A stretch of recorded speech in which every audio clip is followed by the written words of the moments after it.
The courtroom was filled with quiet tension. Reporters lined the back row. Jurors sat still, eyes fixed on the front. Every cough, every shuffle echoed louder than it should have. Sean Diddy Comey sat at the defense table, his jaw tight, his hands clasped together. His lawyer, Marcus Rodriguez, leaned in close, whispering something only he could hear. Next to them, co-counsel Jennifer Park scanned her notes, her fingers trembling slightly. Then the door opened. Attorney General Pam Bondi stepped in holding a thick manila envelope. She walked with purpose. Every head in the room turned. Her heels echoed sharply against the polished floor as she moved toward the judge's bench. "Your Honor," she said, her voice firm and clear. "The Department of Justice respectfully requests permission to unseal federal documents related to this case." Judge Catherine Williams looked over her glasses, surprised. "On what grounds, Miss Bondi?" "New evidence has come to light. These documents include financial records and private communications. They contradict key parts of the defendant's testimony from last week." A whisper spread through the courtroom like wind through leaves. From the gallery, Diddy's publicist, Sarah Chen, typed quickly on her phone. News was already spreading. Outside, cameras were rolling. The media was ready to pounce. Rodriguez stood. "Objection, Your Honor. This is trial by surprise. These documents should have been part of discovery." Bondi replied calmly. "These files were sealed by a federal order. The FBI cleared them for release just yesterday. Their investigation touched multiple cases." In the front row, Agent David Torres gave a slow, knowing nod. He had waited months for this. Judge Williams took a breath. "Very well, I will allow it." Gasps filled the room. Something big was coming. Everyone knew it. Everything was about to change. Pam Bondi stood in the center of the courtroom, her voice steady as she held up a printed page. "This is a record of a wire transfer, $2.3 million, sent just hours after Mr. Combs was first contacted by federal agents." The jury looked up, curious. Bondi walked toward the display screen. "And here," she continued, pointing to the next slide, "we have phone conversations, recorded legally between Mr. Combs and one of his former security officers. The content speaks for itself." The room grew quiet. Everyone seemed to lean in just a little more. Rodriguez tapped his pen, lips pressed tight. Jennifer Park flipped quickly through a folder, eyes wide. Diddy did not move, but his fingers tapped against the edge of the table. Next, Bondi introduced her first witness, Ms. Rebecca Foster, forensic accountant. Rebecca stepped forward with calm confidence. She had spent months going through the records. On the screen behind her, a chart appeared. Lines, arrows, dates, and figures. She spoke clearly. "Over the past 3 years, Mr. Combs moved approximately $47 million through a complex system of offshore accounts. Shell companies, cryptocurrency, and transactions that passed through at least 8 different countries." Bondi asked, "Did you notice a pattern?" "Yes, the transfers often happened within 2 days of law enforcement actions." "That is not coincidence. It suggests someone was trying to stay ahead of the investigation." Rodriguez stood for cross-examination.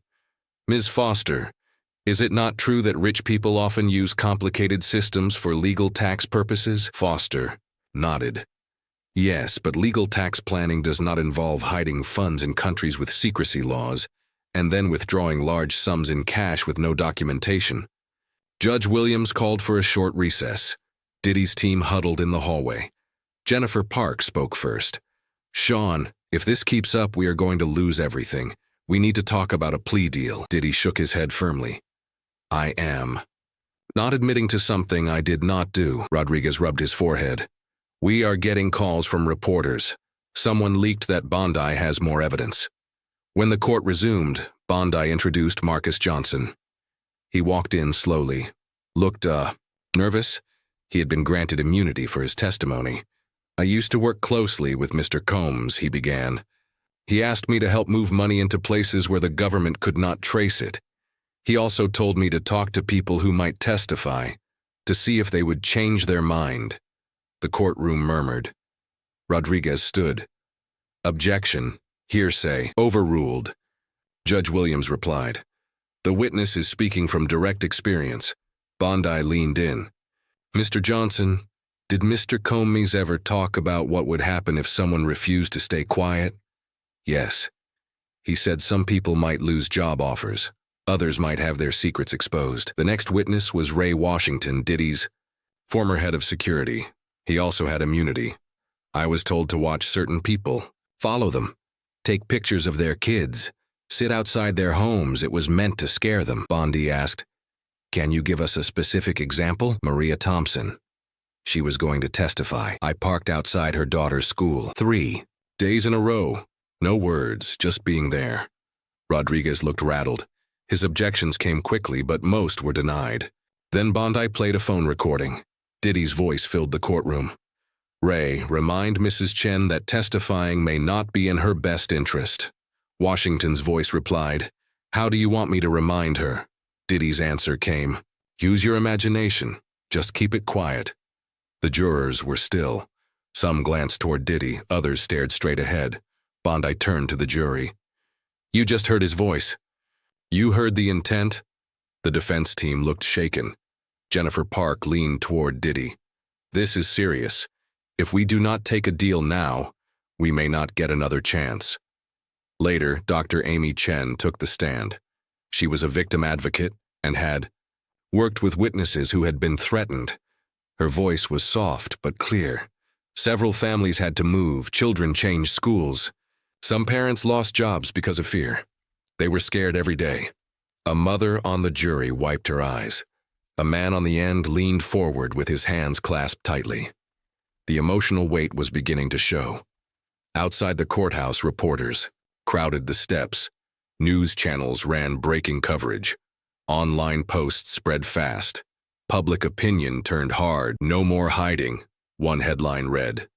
"Justice must come." Back inside, prosecutors met with the defense team. "Our offer stands," said Assistant District Attorney Thompson. 8 years, full restitution. 15 million in penalties, Diddy scoffed. 8 years for moving my own money? Rodriguez turned to him. "That is not what they are charging you with. It is witness threats. It is obstruction. If they prove all of it, you are facing 20 years, maybe more." Jennifer Park looked at her notes. "They are not bluffing, and the jury already believes the witnesses." Bondi's team reviewed statements. The case was strong. Victim stories had landed hard. FBI agent Torres confirmed that 12 different intimidation incidents had been tracked. Investors began pulling out. Contracts were canceled. Diddy's business partner Kevin Williams delivered the bad news. "People do not want their name connected to this. It is falling apart." Rodriguez sat down with Diddy that night. His voice was low, steady. "I have never seen a case this airtight. The evidence, the phone calls, the witnesses, it is too much. You have to think about what happens if we go to trial." Diddy stared down, quiet for a long moment. Then he looked up. "They are destroying me." Rodriguez nodded. "Not if you act now." Maria Thompson walked slowly to the witness stand. Her hands were shaking as she placed them on her lap. She looked around the courtroom once, then focused on Pam Bondi, who gave her a small nod. Maria took a deep breath. "After I reported financial irregularities, everything changed," she said. "At first it was small things. A black SUV parked outside my house. Same one, same spot.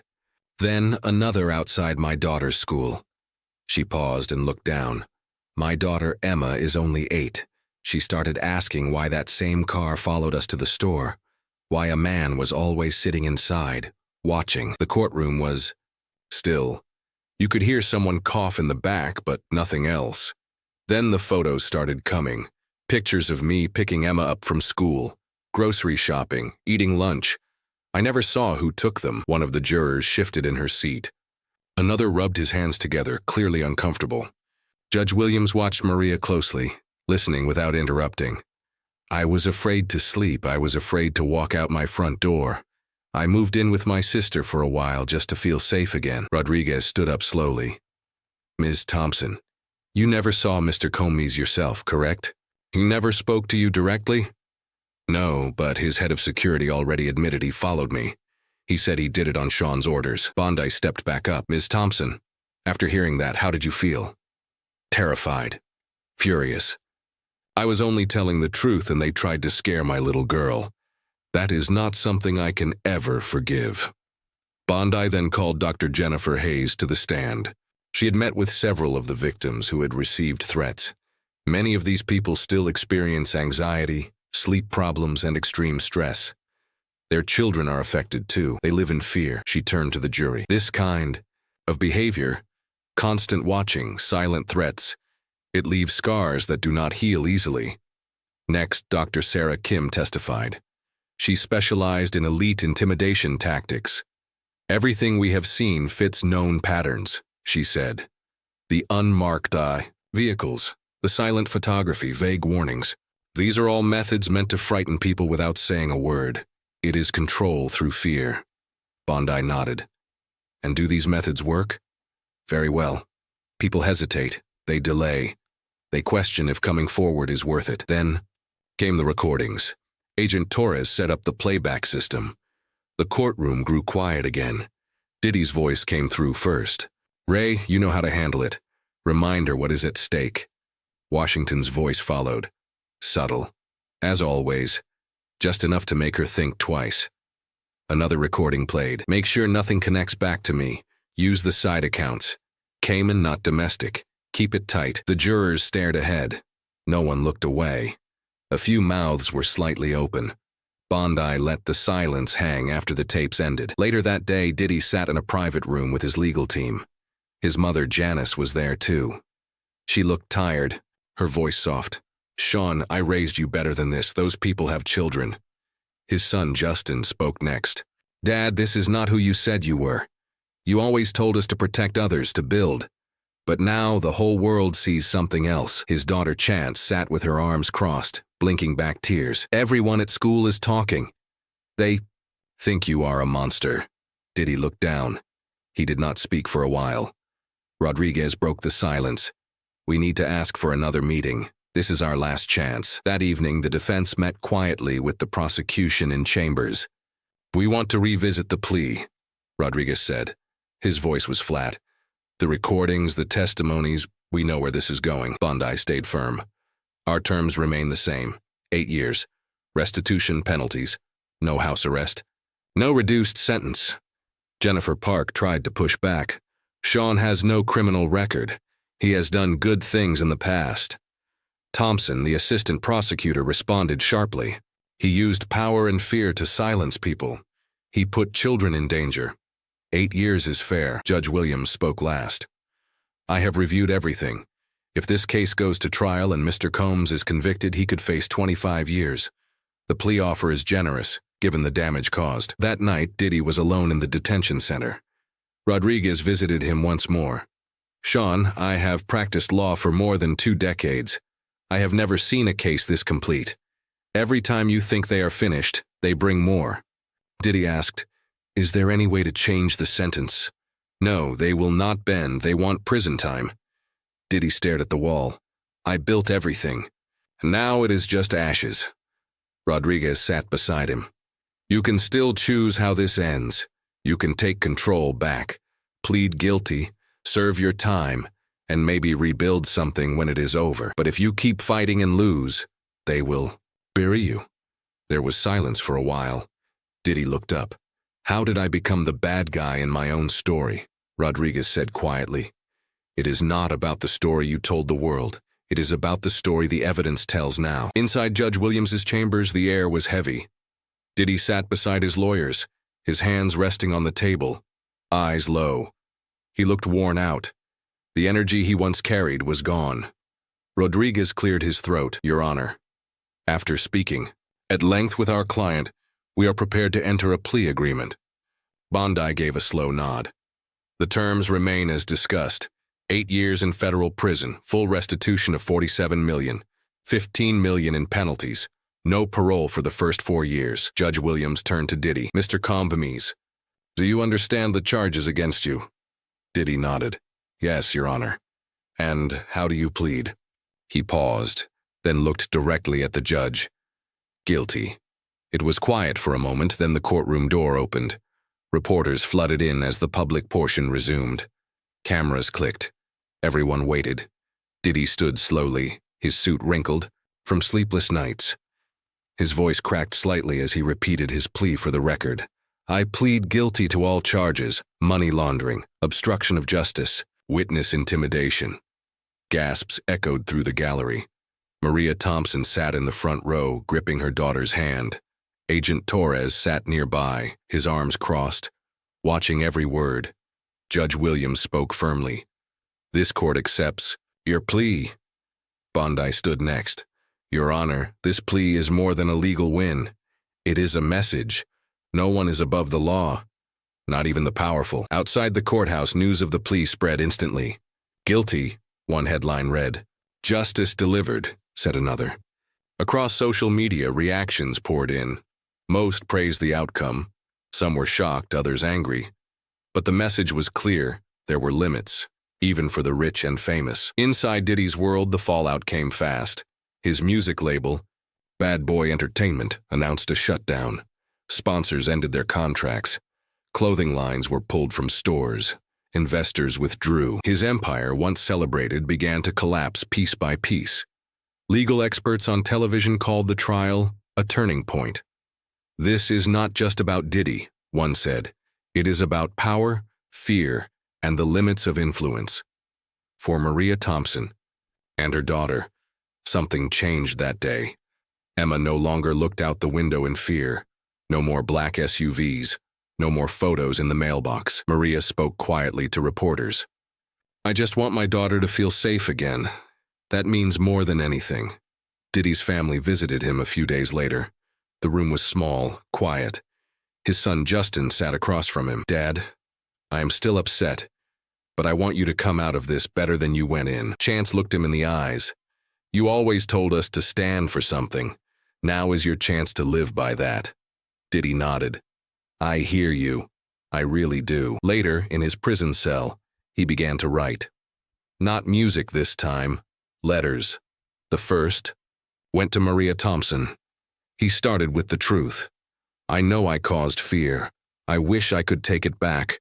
I'm sorry for what I did to you and your daughter. He wrote to others too.